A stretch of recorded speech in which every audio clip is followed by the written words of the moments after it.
پھر بہت سارے لوگ جن کی نیتیں اور ارادے بڑے اچھے ہوتے ہیں شروع میں، وہ بھی اس مافیا کا شکار ہو جاتے ہیں اور ان کے رنگ میں رنگ جاتے ہیں۔ یاد رکھنا، کسی شخص کی بلیک میلنگ کا کبھی شکار نہ ہونا، کبھی کسی کی میٹھی اور مسجع مکفہ باتوں کا شکار نہ ہونا۔ کوئی کیا کر سکتا ہے اگر اللہ مددگار ہو تو؟ جس کو رب کریم اٹھانا چاہے اسے کوئی گرا سکتا ہے؟ ہم یہ ڈرے ڈرے سہمے سہمے پریشان فیصلہ کرنے کی طاقت نہیں، مجھے چلنا چاہیے کہ نہیں، اٹھنا چاہیے کہ نہیں، کرنا چاہیے، اٹھ باندھ کمر کیوں ڈرتا ہے؟ پھر دیکھو خدا کیا کرتا ہے۔ حضرت عبداللہ ابن عباس فرماتے ہیں میرے نبی پاک علیہ السلام نے میری تربیت فرمائی، حضور نے میری تربیت فرمائی، اور محبوب پاک علیہ السلام نے فرمایا عبداللہ یاد رکھنا، یہ نوجوان دوست میری بات لکھ لیں، پریشان لوگ میری بات لکھ لیں، جن کے پاس قوت فیصلہ نہیں وہ اس بات کو لکھ لیں۔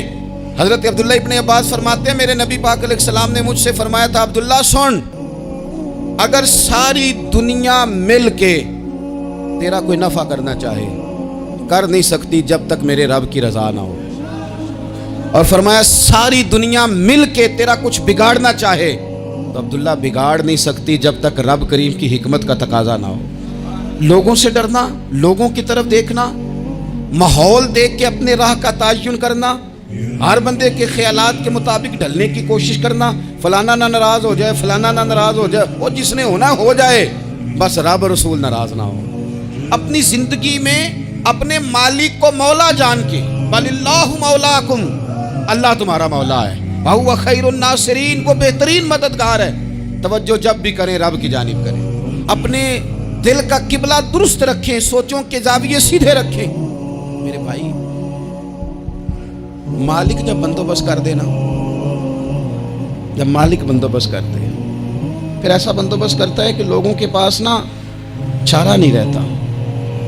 حضرت مریم رضی اللہ تعالی عنہا پاک باز تھیں، مسجد میں رہی تھیں، پر مالک کی حکمت کے تقاضے بڑے عجیب ہے نا۔ پھر جناب مریم کو اللہ تعالیٰ نے بغیر شوہر کی اولاد عطا کر دی۔ یہ بات ہی ایسی تھی، وہ کسی نے کہا تھا کہ مخلوق تو فنکار ہے اس درجہ کے پل بھر میں سنگے در کعبہ سے بھی اسنام تراشے، تم کون ہو کیا چیز ہے داغے کبابی، لوگوں نے تو مریم پہ بھی الزام تراشے۔ تو لوگوں نے کہا کدھر سے لے آئی بچہ، تیرا باپ تو ایسا نہیں تھا، کہاں سے لے آئی؟ اللہ کرے میں آپ کو سمجھا سکوں، ذرا اپنے آپ کو وہاں کھڑا کریں کہ ایک پاک باز عورت، پاک باپ کی بیٹی، طیب ماں کی بیٹی، اور اللہ کے گھر میں پرورش پانے والی خاتون، ایک وہ وقت اور ایک یہ وقت کہ اس عورت کو کٹہرے میں کھڑا کر کے پوچھا جا رہا ہے کہ معاذ اللہ تیری گود میں بچہ جائز نہیں ہے، کہاں سے لائی ہے؟ اب خود سے صفائیاں بندہ کتنی کو دے، کتنی کو وضاحتیں کرے۔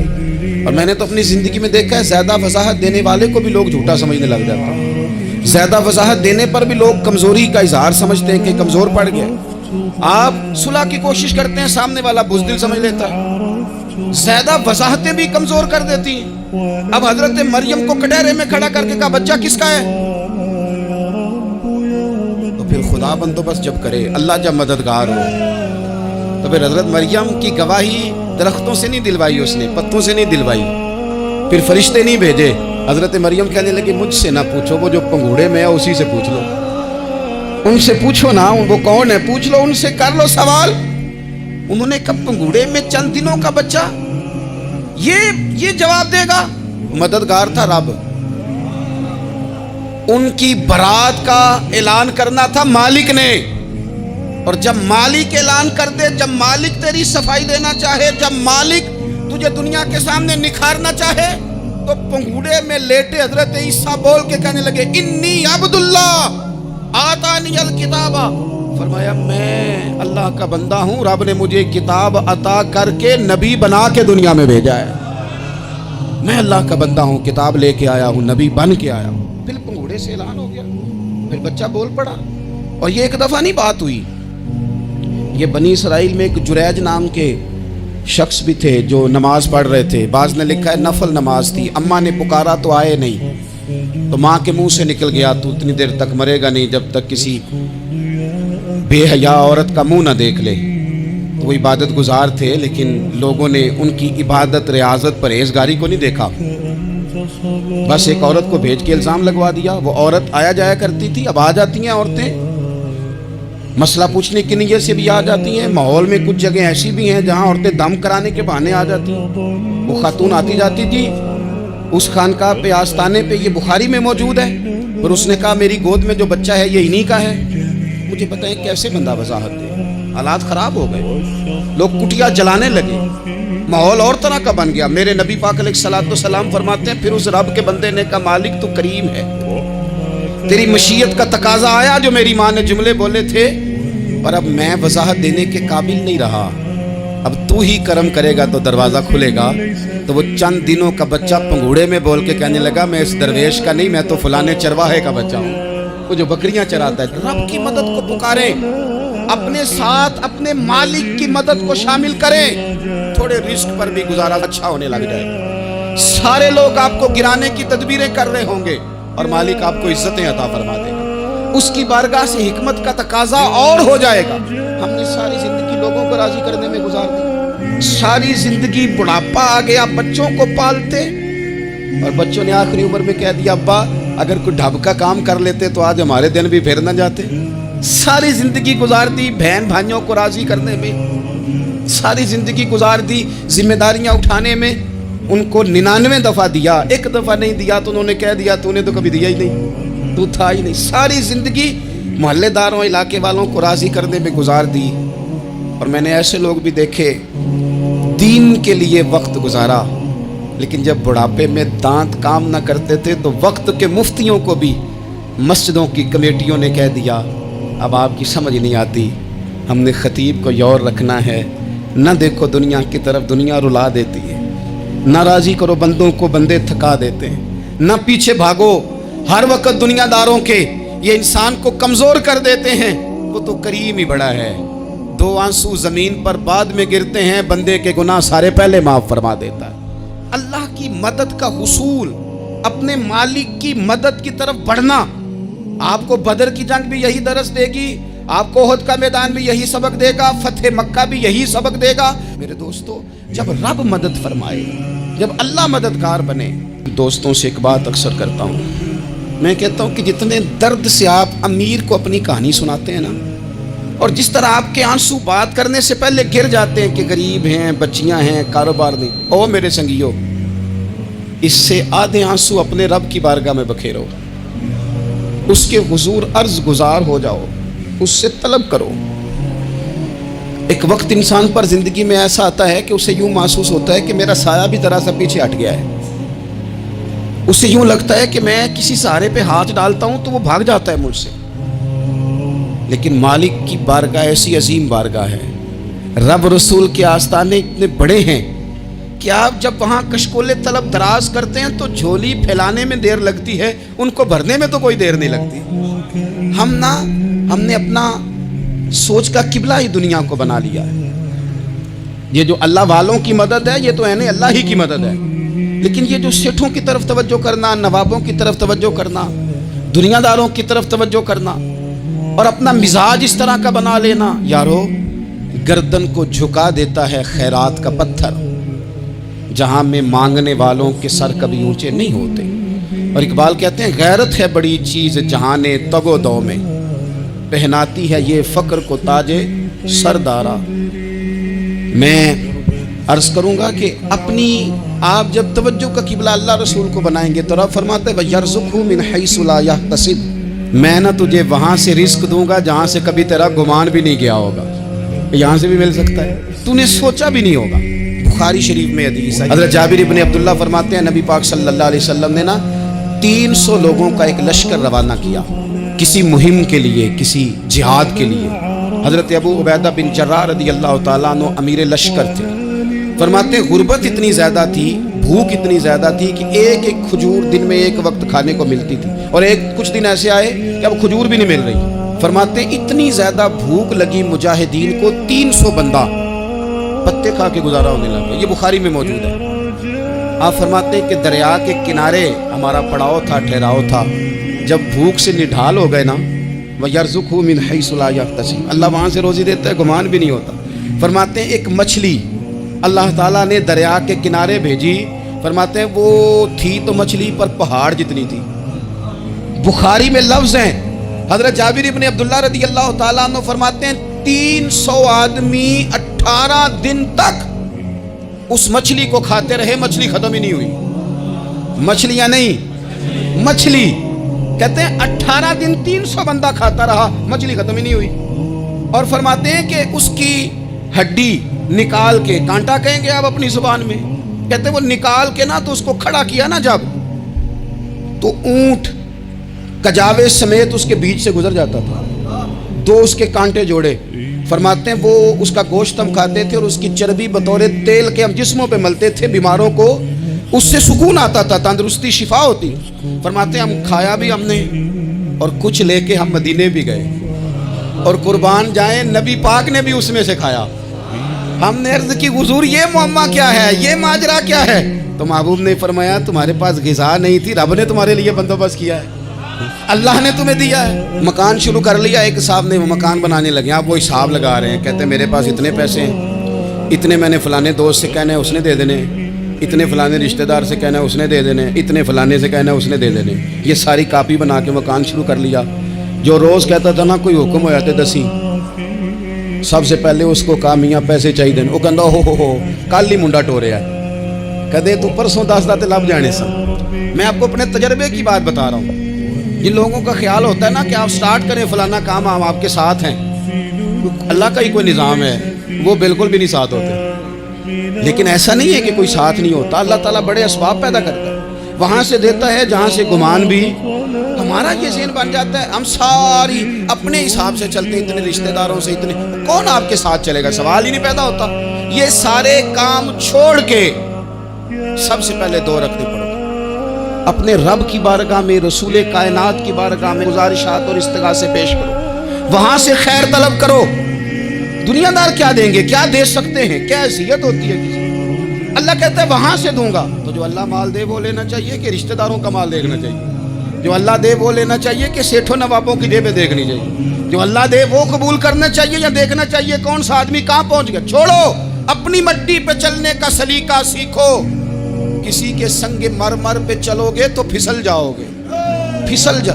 اس پر ایک اور بات عرض کر دوں، صحیح بخاری سے، مسلم سے ایک اور بات۔ کچھ چیزیں ایسی ہیں جن سے اللہ کی مدد آتی ہے، مدد ملتی ہے۔ ایک چیز ان میں سے ایسی ہے جس سے بہت مدد نازل ہوتی ہے، وہ ہے کہ جب رب آپ کو دے نا تو پھر آپ بھی اس کے رستے میں دیں، پھر مدد آتی ہے، پھر اور آتا ہے۔ بخاری مسلم میں حدیث ہے، یہ زیادہ ہی توجہ طلب امر ہے، اس پر آپ غور کریں گے۔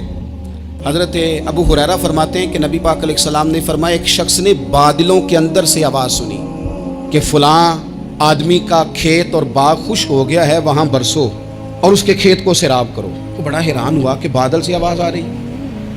پھر اس نے دیکھا کہ ایک پہاڑی پر بارش ہوئی، وہ بادل وہاں برسا، پھر نالیوں سے ہوتا ہوا پانی ایک طرف چلا۔ تو جس نے آواز سنی تھی، حضور بیان کر رہے ہیں، وہ بھی پیچھے پیچھے چلا کہ پانی کدھر جا رہا ہے۔ اس نے جا کے دیکھا کہ ایک مقام پہ ایک باغ کو وہ پانی لگ رہا ہے اور ایک آدمی وہ پانی لگا رہا ہے۔ اس نے اس سے پوچھا تیرا نام کیا ہے؟ اس نے کہا کیوں؟ کہنے لگا بتا نا۔ اس نے نام بتایا تو کہنے لگا یہی تو وہ نام ہے جو میں نے بادلوں کے اندر سے سنا ہے کہ فلاں کے کھیت کو پانی دے دو۔ اس نے کہا یار تو کیا عمل کرتا ہے کہ اسپیشل تیرے لیے بارش برسے؟ یہ بخاری پڑھ رہا ہوں، سیاستہ سے حدیث عرض کر رہا ہوں۔ اس سے پوچھا تو کیا کام کرتا ہے کہ جناب اللہ تبارک و تعالیٰ کا حکم کرم آیا کہ خاص تیرے لیے پانی برسے اور تیرے کھیت کو سیراب کرے؟ تو اس نے کہا چھوٹا ذمہ دار ہوں، پر جب فصل اگتی ہے تو 3 حصے کرتا ہوں، ایک حصہ اپنے بال بچوں پہ، بہن بھائیوں پہ خرچ کرتا ہوں، ایک حصہ پورا، اور ایک حصہ دوبارہ کاشتکاری پہ لگاتا ہوں، اور تیسرا حصہ خالص میں نے مسکینوں، یتیموں اور غریبوں کے لیے رکھا ہوا ہے۔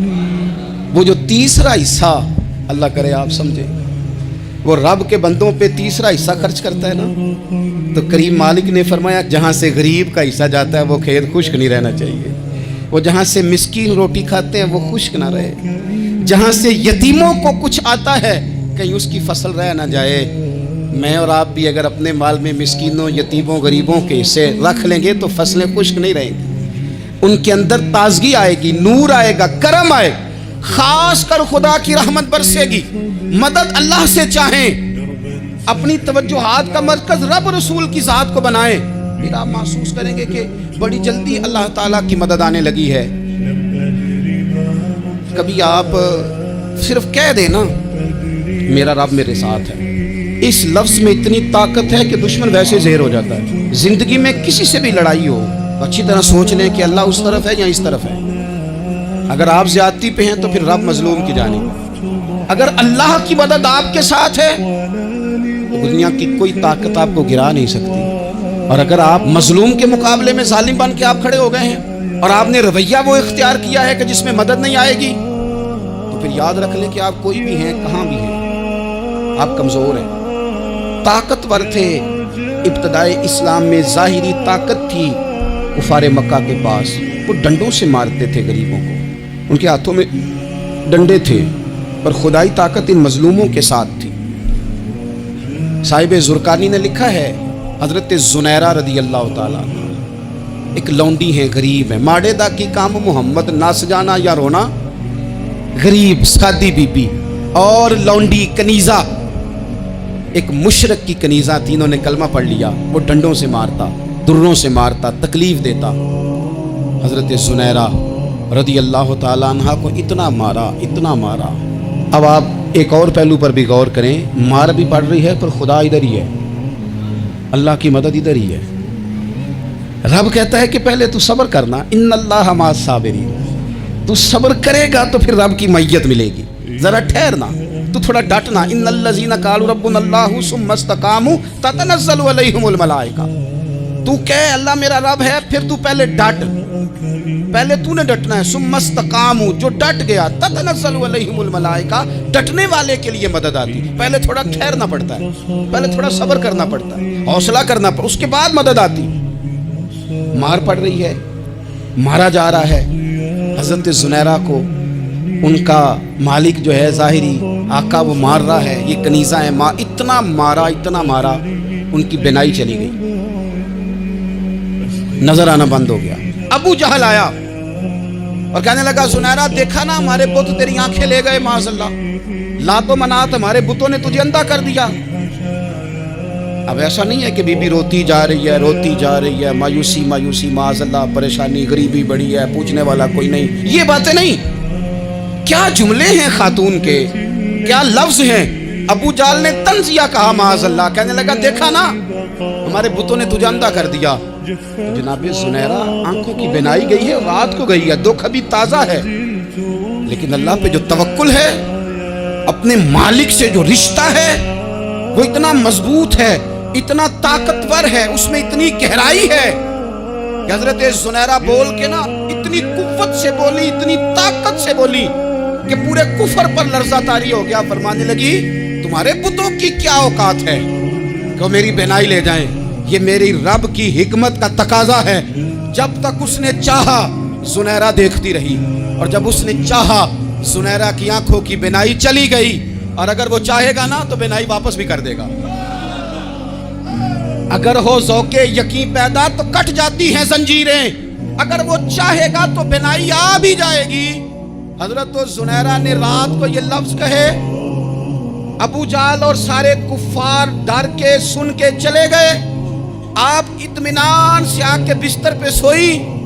جب سویرے اٹھی تو اللہ نے آنکھوں کی روشنی واپس کر دی تھی، آنکھوں کی۔ اب چھڑی پکڑی ہے، بازاروں میں گھومتی ہے، کہتی ہیں بلاؤ کدھر ہے تمہارے نات و منات، دیکھو میرے رب نے روشنی واپس کر دی، آ کر میرے ساتھ ادھر آ، ستم گر ہنر آزمائیں، تو تیر آزما ہم جگر آزمائیں۔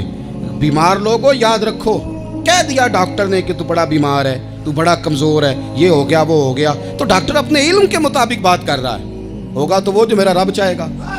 کمزور ہو جانا، پریشان ہو جانا، تکلیف میں آ جانا، پتہ نہیں بات ہو گئی ہے تو جانے کیا ہو جائے گا۔ اپنی زندگی کے اندر اپنے رب سے رشتہ مضبوط کریں، رسول کائنات سے رشتہ مضبوط کریں، اللہ والوں سے رشتہ مضبوط کریں۔ حضرت زنیرہ نے پیغام دیا کہ زندگی میں جو جینا چاہتے ہیں تو وہ رب کا نام لے کے جی سکتے ہیں، جو اپنی زندگی میں خوشیاں دیکھنا چاہتے ہیں تو رسول اللہ کے نام پر خوشیاں دیکھی جا سکتی ہیں۔